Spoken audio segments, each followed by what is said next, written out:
with.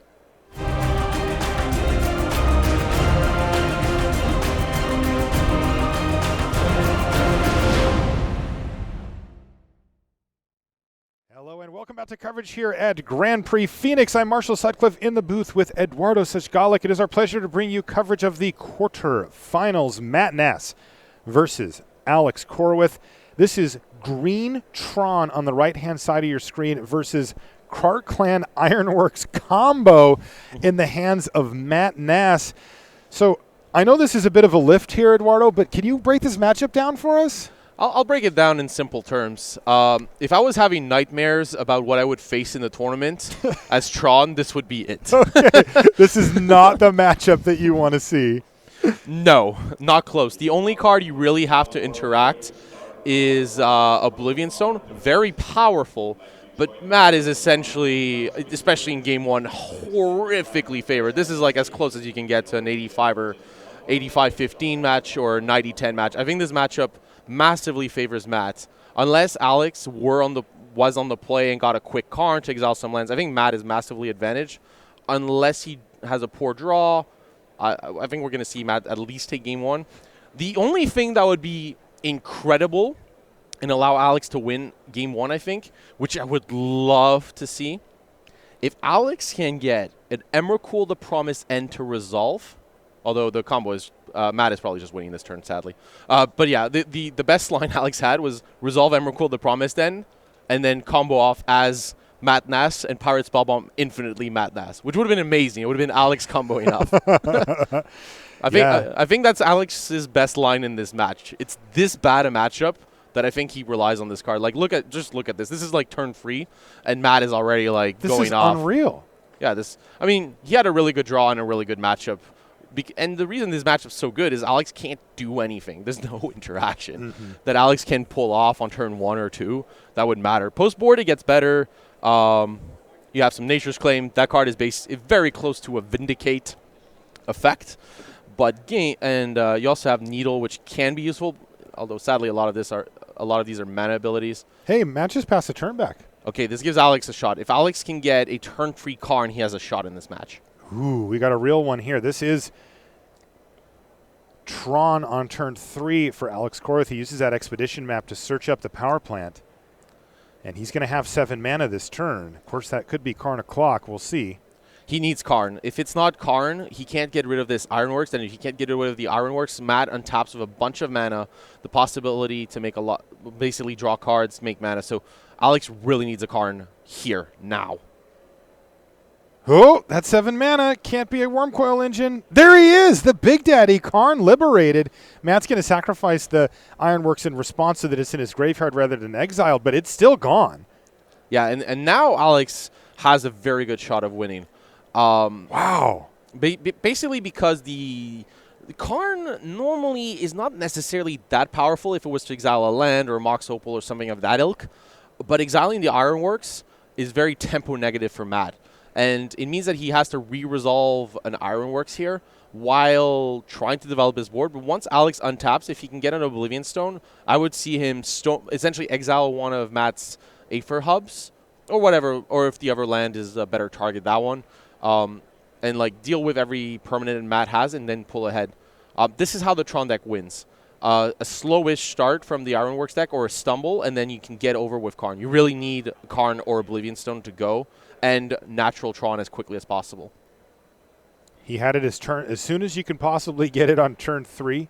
Chromatic Sphere, is going to get sacrificed. He's just going to keep cycling through these, I suppose, just looking for more action. Yeah, here, let's see what Alex is trying to do. Like, the biggest decision Alex is likely to have this turn once he decides to churn through his deck a little bit is, what am I doing with this Karn?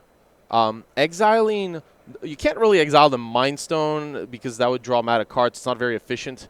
The Buried Ruin could also get one of the cards. So the question is, and getting a card from Matt's hand is usually not that great. Matt will usually have something that he can get rid of.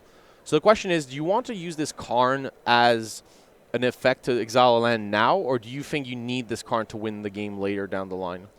He's going to take the longer game approach and plus Karn. As you said, expendable cards in Matt Nass's hand, at least for the time being.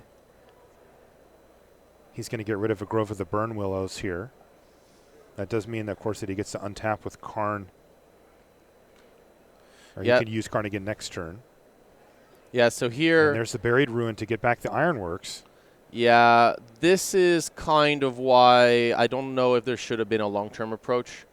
Exiling the land is a very powerful ability when your opponent's trying to resolve a 4-mana spell. But the question is basically, if Matt has access to a Mock... Well, he could cast the Ironworks, but then... and then sack the Mind Stone for 2 mana. So basically, what can Matt do from this point? He has Wellspring. You're basically giving Matt a chance to combo this turn. So you're basically going, okay, I am okay with you comboing off this upcoming turn because I believe that is your least likely shot to get there. Mm-hmm. But I think with Oblivion Stone, it's a lot closer.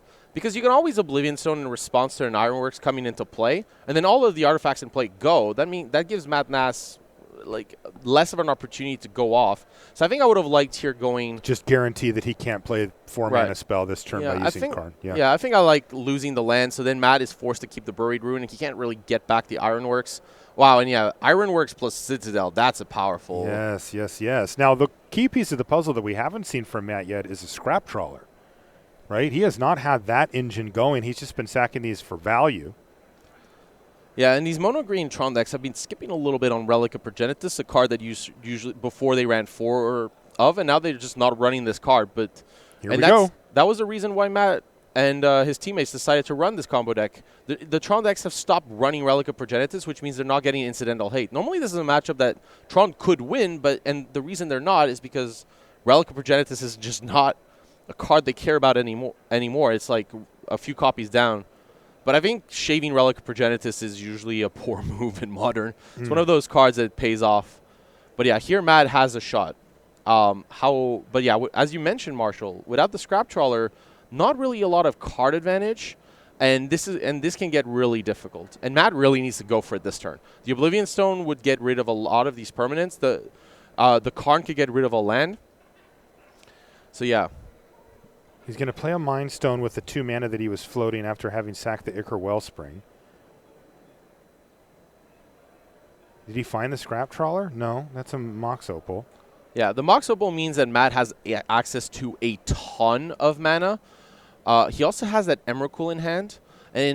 But the problem for Matt is he's made his land drop with that Citadel, which means that the Inventor's Fair in his hand is not going to enable him to win. So this draw is really important. He hit another Ichor Wellspring.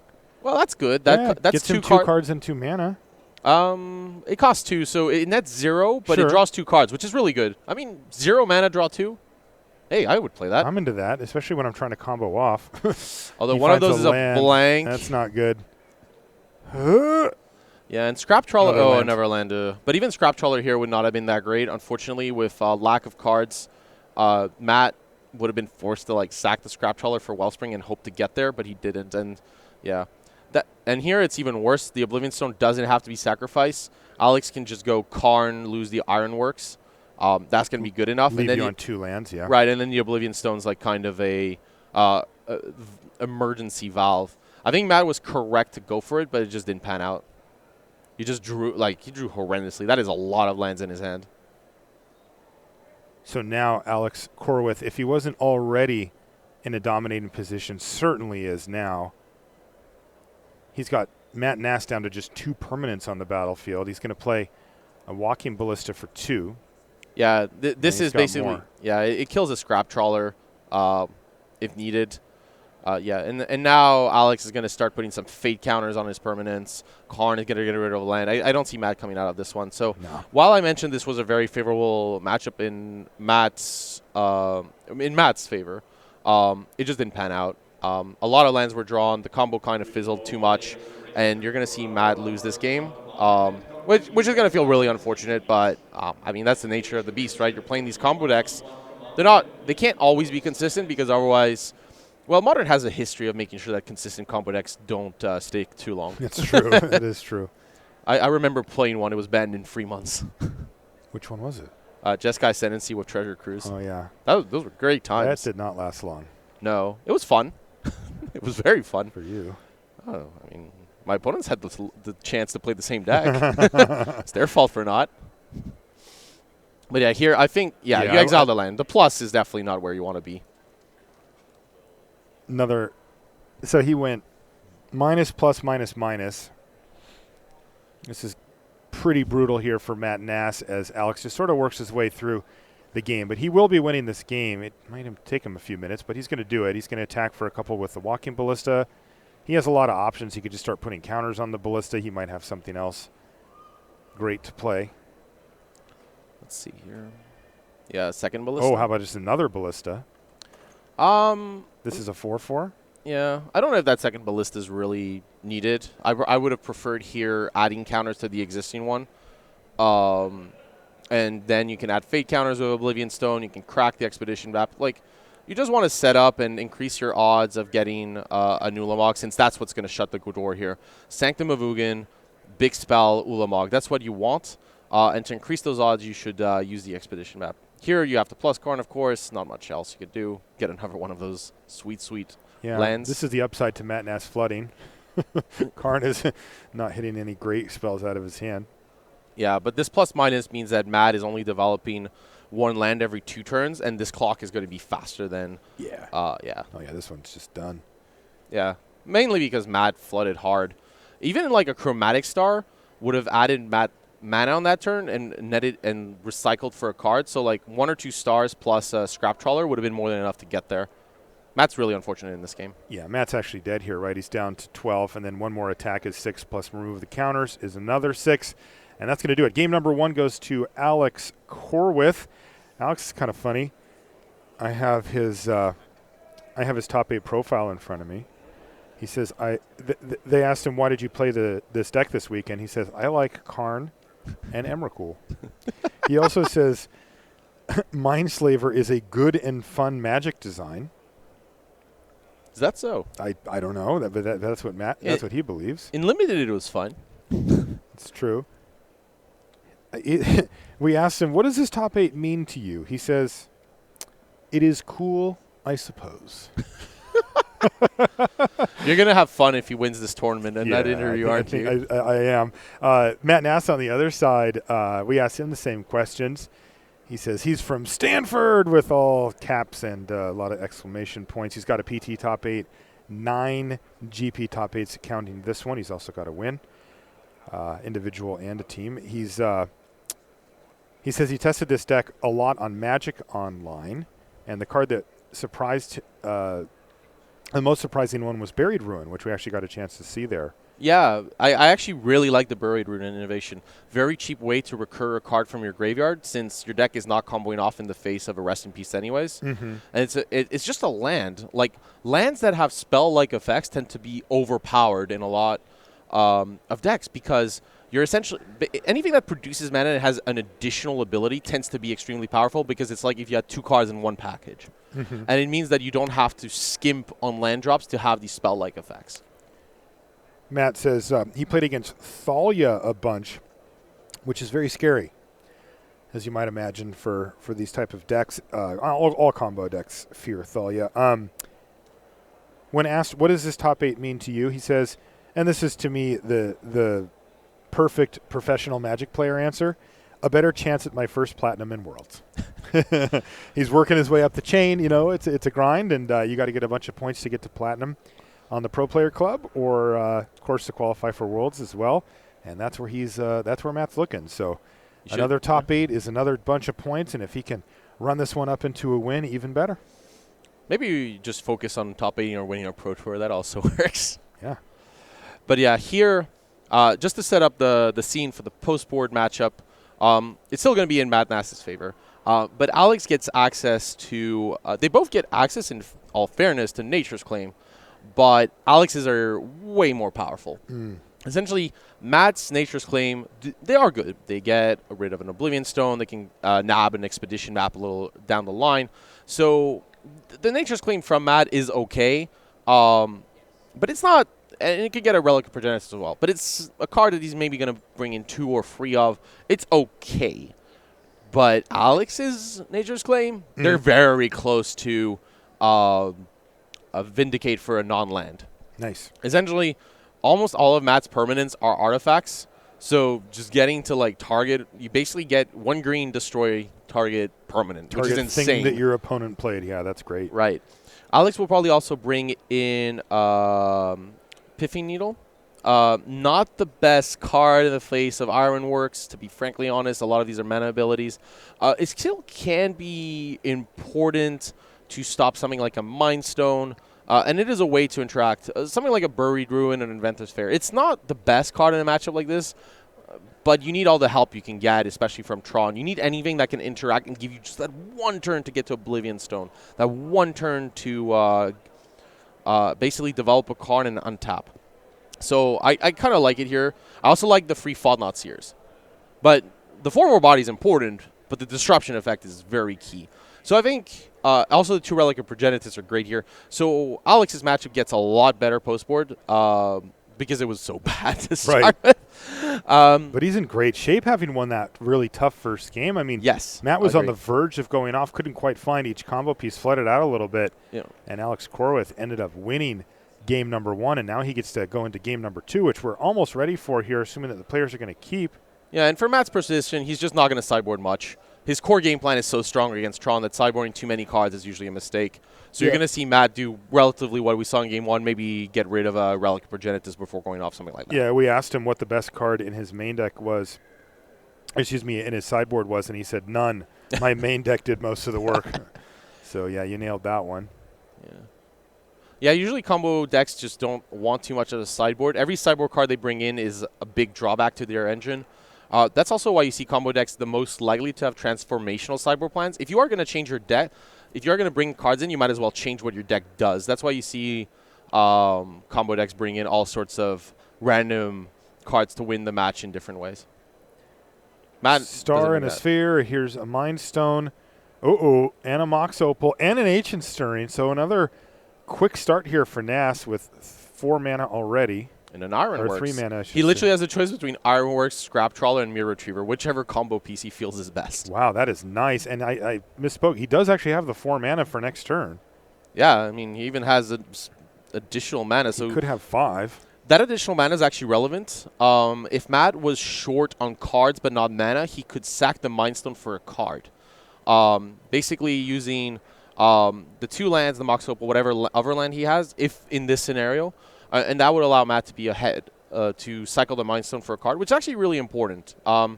Matt is in trouble, doesn't have that many cards, so this might actually pan out. Yeah, every card is relevant. Alex is going to cast Ancient Stirrings of his own. Yeah, the card that makes all these decks exist. Indeed.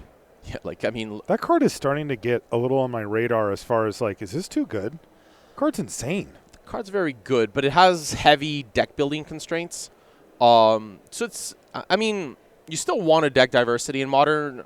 Without Ancient Stirrings, a lot of these decks would have trouble existing. Okay. And that kind of narrows down the format. So I would call it a necessary evil. I mean, look at it. You see evil crawling out of there. That pretty much sums up how these decks work. Is that Ulamog coming out? I think it's just a spawn or some minor Eldrazi. But he's just a harbinger of worse things to come. I see. Yeah. All right, looks like Matt is going to sack his Mind Stone. Yeah, probably getting a tiny bit more information before comboing off. Since Alex has access to green mana, and Matt knows that Nature's Claim is a card. So Matt's just going to take another turn here. Yeah, he knows that Alex can't have Tron this turn. So he'd rather Alex taps a little lower or might have a way to deal with Nature's Claim. He might also just want access to more mana before going off, since Nature's Claim is always going to kind of get you. So in this manner, he manages to just get access to additional mana, since he'll probably sacrifice artifacts in response to Nature's Claim. He might be looking for a second Ironworks as well. That would actually be pretty powerful.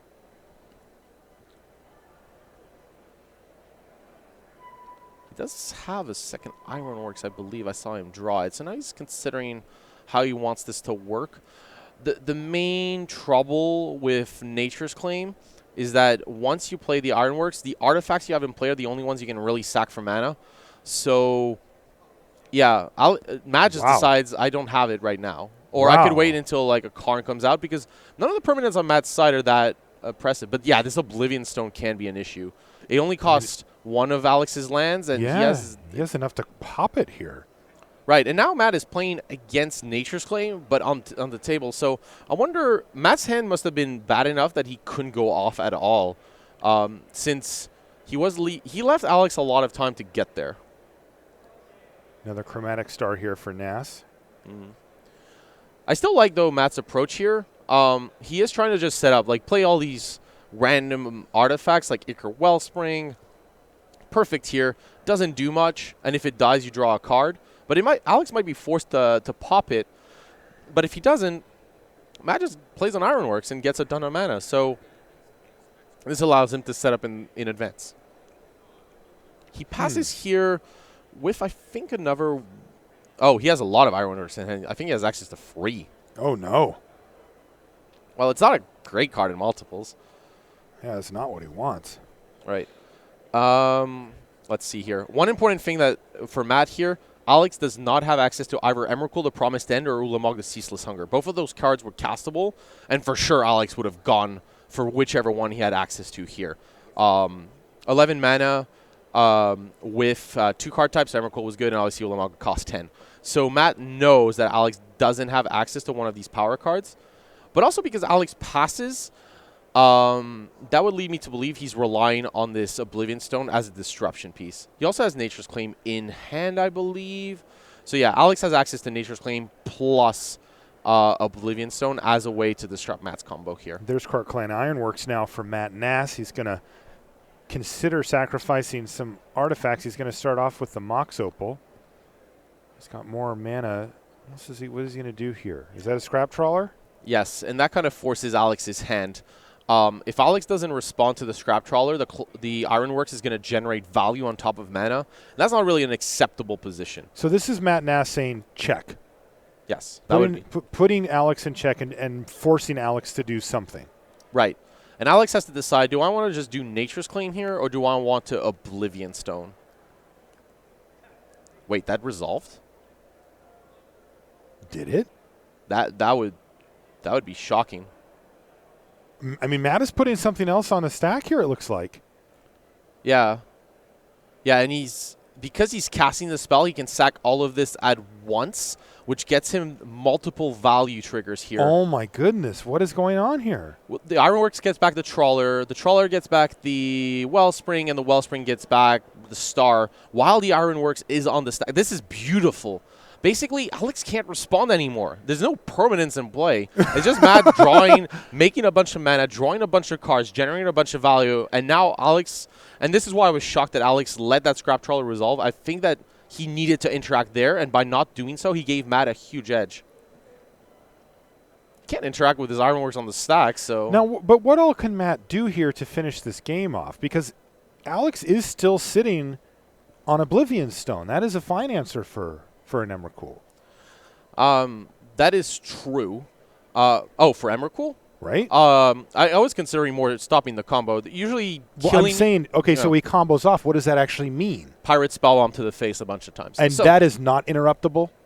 Not really. I think at the point Matt would be doing that, he would have access to a lot of cards, a lot of mana. So I think you have to nip the combo in the bud. The Ironworks combo is designed in such a way that trying to stop it once it's going is not going to work. So I think you need to nip it in the bud here. Is it too late now? Alex is finally firing off Nature's Claim, targeting the Ironworks. Right. Well, here Matt needs to sack the Ironworks plus one of the Citadels to be able to cast the other Ironworks in hand. Something interesting, he's just sacked the Ironworks and then paused, which leads me to believe he might have missed on getting more mana from these Citadels, potentially. They are still on the battlefield. Yeah.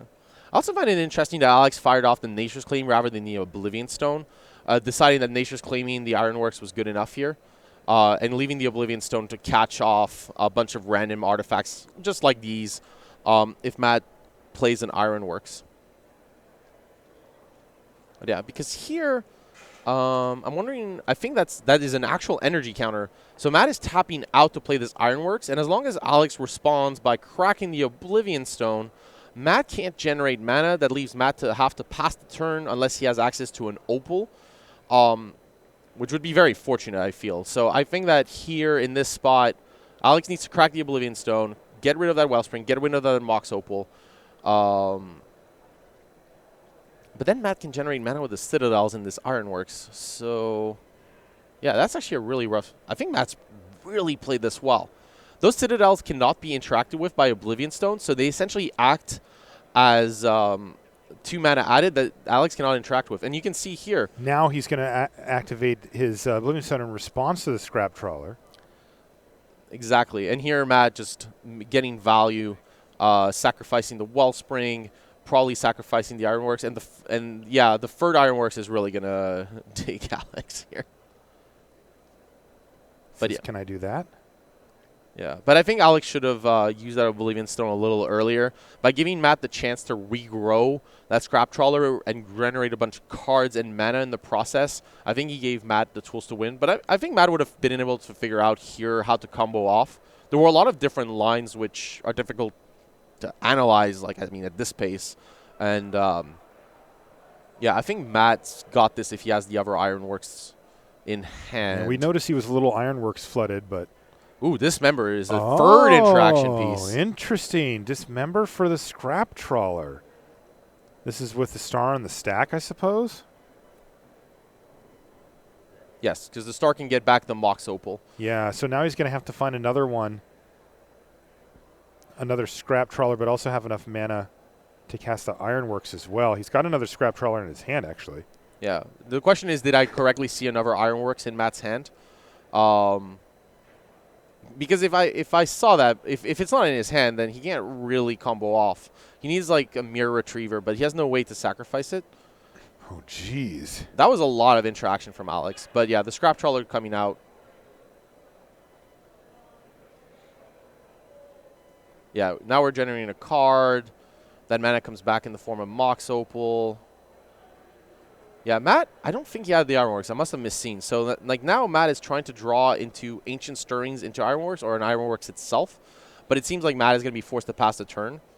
So, the question is, what happened here? This was a big turn. So, let's kind of recap what happened. Sure. Matt decided, I'm going to go for it. I have a resilient enough hand and board. He's still going off to some degree here, too.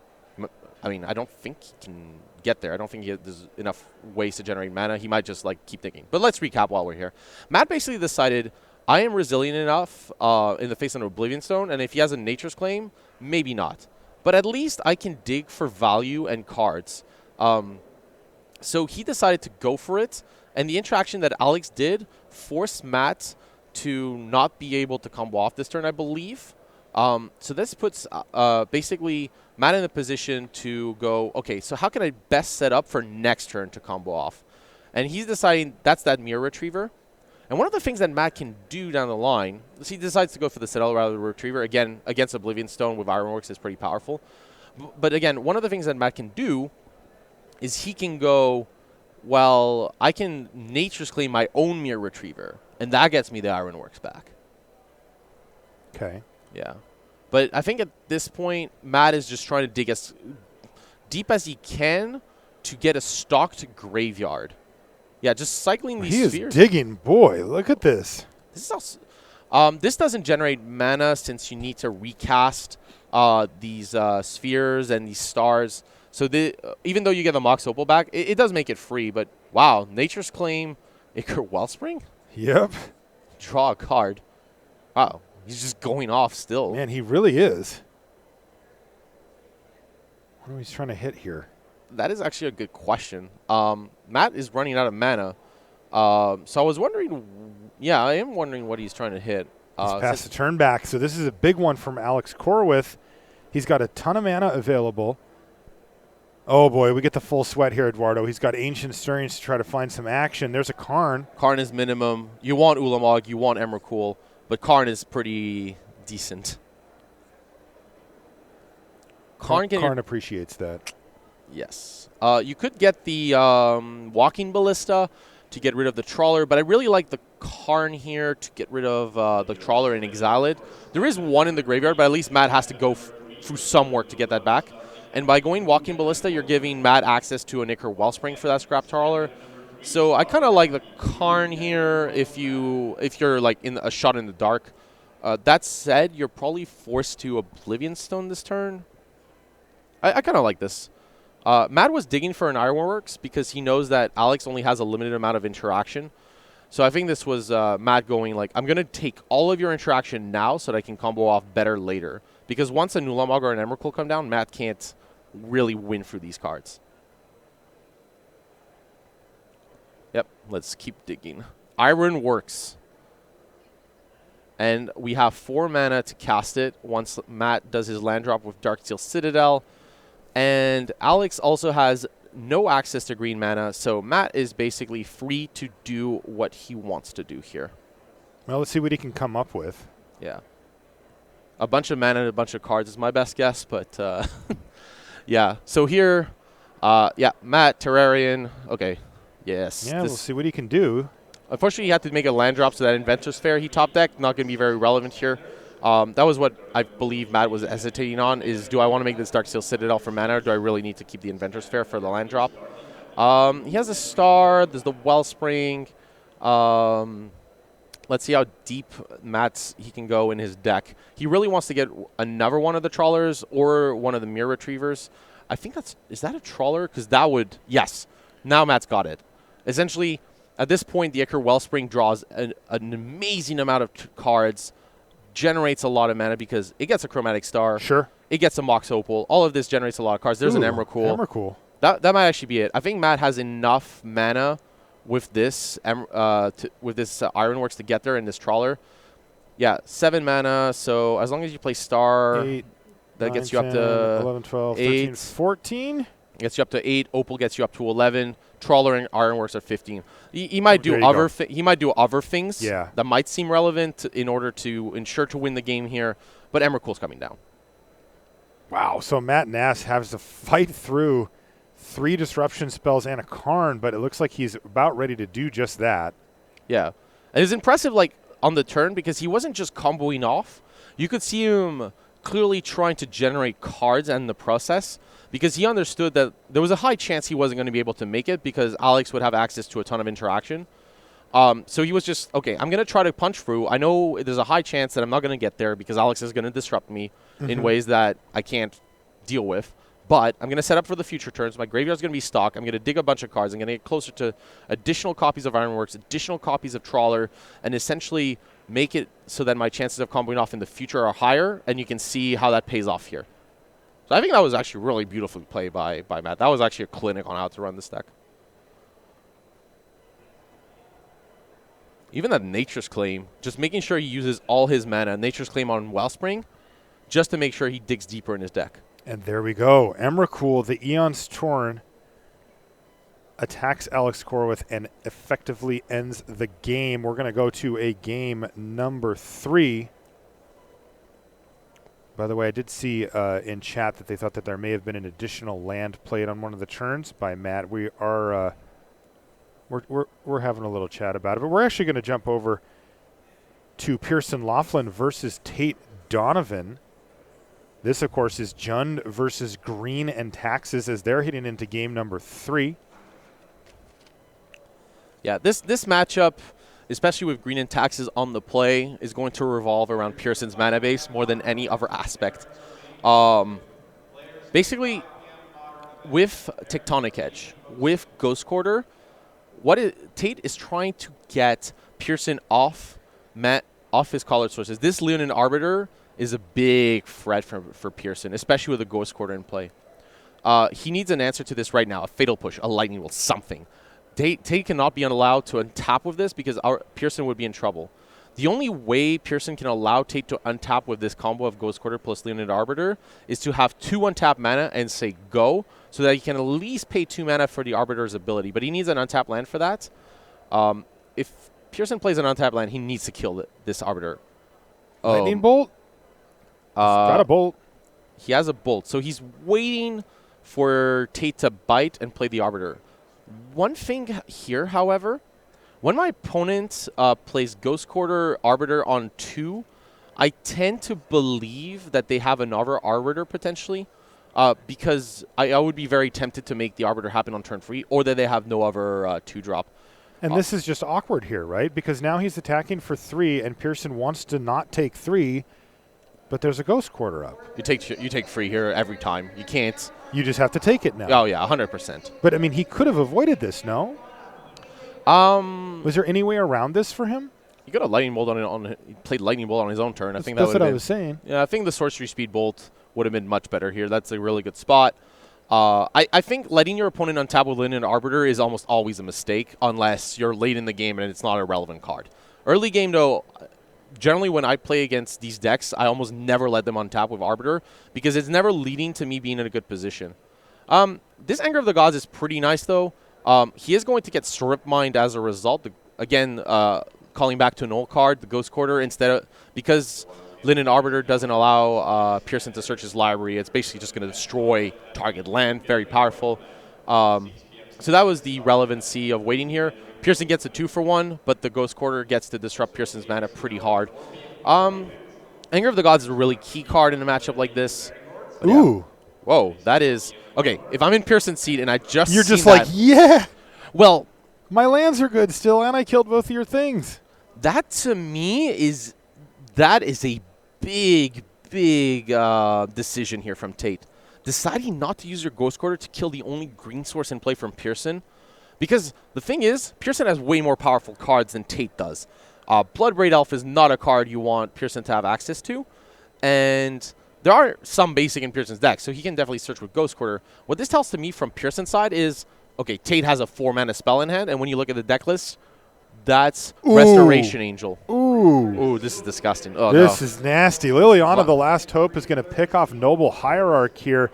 Wow, Tate Donovan looked like he actually had a pretty decent start going, but this one has fallen apart on him very quickly, and we may see Pearson Laughlin ride this wave of value. And you were right. In fact, there's 2 copies now of Restoration Angel in hand. That explains why he wanted to keep as many lands on the battlefield as possible. And if you're Pearson, you're thinking there has to be a reason for this, right? Oh, this is... Oh, this isn't what you want to do. No. But I think when you're playing a Taxes deck like this, you have to realize that what your opponent's doing is probably more powerful on average than you because you're playing a bunch of random creatures. So, no offense to the Taxes player out there. I mean, your cards are fine, but they're not Bloodbraid Elf. Sure. Right. So they're not about raw power. They're about, combining them together to lock your opponent out. Right. So I think Tate should have played this game a little more cagely and decided to just go with the core game plan of disrupting Pearson's mana. There is an interesting point, by the way, where I did say he should kill the only green source. An alternative line in these matchups is to kill the second black source. Right. Because of cards like Liliana of the Veil, Liliana of the Last Hope.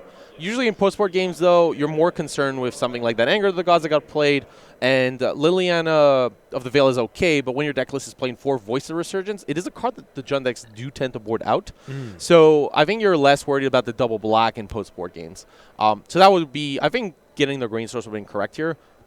And look at this. Tate is just down a land, and this is just a disaster. I mean, sure, Pearson could have easily been in a position to kind of anger and still be ahead because he had access to a lot of lands. But yeah, this is horrible. Just Liliana value. I think Tate did not give himself the best chance to win this game. Basically, by going Ghost Quarter into Tectonic Edge, with 2 lands, you can't even get that Restoration into Kitchen Finks value because you know there's a Liliana, the Last Hope in front of you. So when Pearson kind of passes, you could have put him on that Lightning Bolt. Yeah, Linen Arbiter is not a card that's fighting Tarmogoyf of Dark Confidant and Liliana, the Last Hope. This is one where critical mass has really not been achieved here, and this has fallen apart for Tate Donovan. He's now down to just 2 lands facing down a much superior attack force. Yeah, and this is the reason I think Tate should have gone for Pearson's mana. Again, that power level.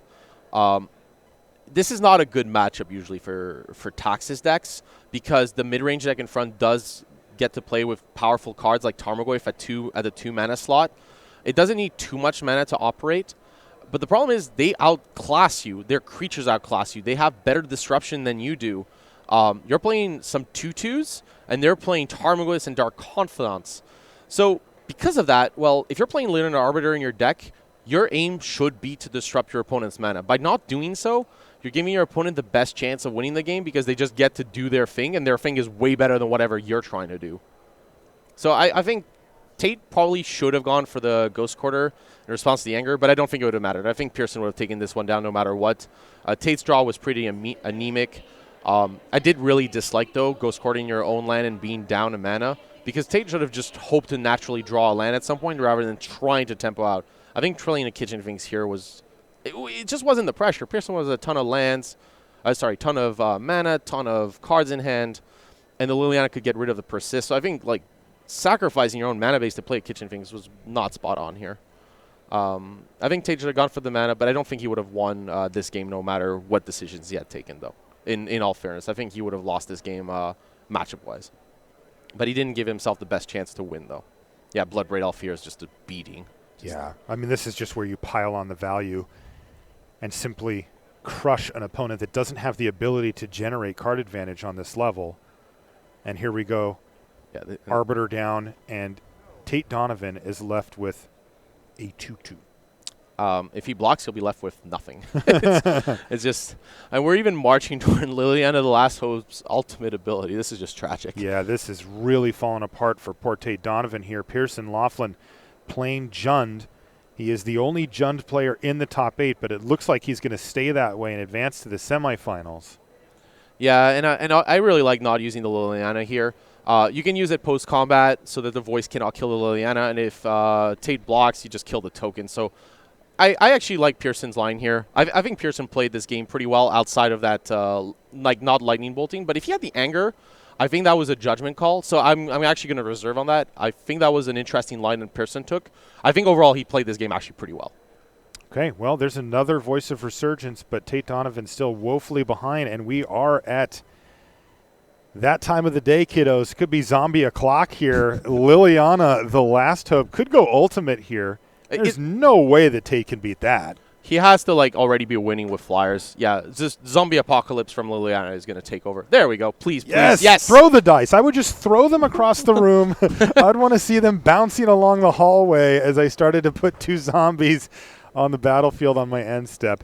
Also, let's not forget that Raging Ravine is still here. And, while Pearson Laughlin has not missed a land drop this game, those can absolutely become nice attackers to add to the beatdown as well. And, yeah, I know you don't want to kill a Voice of Resurgence necessarily to let your opponent get value, but at some point I think you just start going for it here. Yeah, it's an interesting point, again, that spell land point. It's a land plus it does something relevant in the late game. Mm-hmm. I think at this point Pearson could randomly generate what his actions will be and still win this game. Outside of I don't block your voices, there's not much that Pearson can do wrong here. Right, activate Raging Ravine, tap it for mana, go. Yeah, that would be probably random, but still good enough. He probably would win. Yeah, the zombie apocalypse. Yes. Yeah, at this point, we could admire the choice of the unhinged basic on Tate's side. Which tell him he did a great job making it to the top 8 and that we'll see him at the Pro Tour. Yeah, that's actually true. He will be in, I believe, Richmond, right, for this Grand Prix. So, good job by Tate. Took a deck that many people wouldn't have expected in green and taxes. I think played it really well. Probably faced a lot of big mana decks. Really good choice in this field because you saw it probably on camera this weekend, all weekend. We saw it in the top tables. There was a lot of Tron, a lot of Eldrazi Tron, and a deck that plays Tectonic Edge and Ghost Quarter and Linen Arbiter is well positioned against those. I mean, there is a world where Tate could win. Oh, wait, no, there's zombies. Also, we're going to see a fatal push here, I think, on one of these elementals. Yeah, might as well. Yeah, Tate's at free, facing the army, and yeah.